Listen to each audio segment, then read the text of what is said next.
Hello. Now I add the rotate switch to our Arduino already.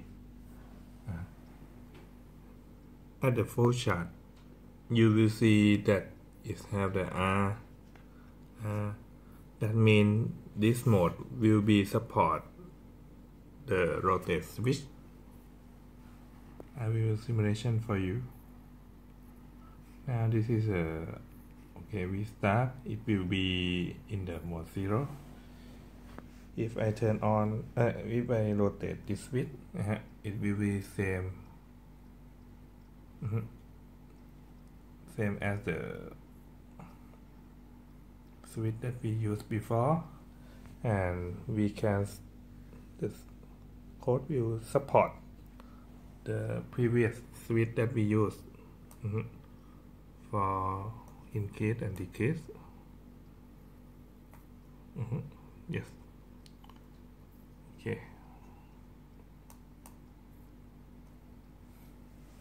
Thank you.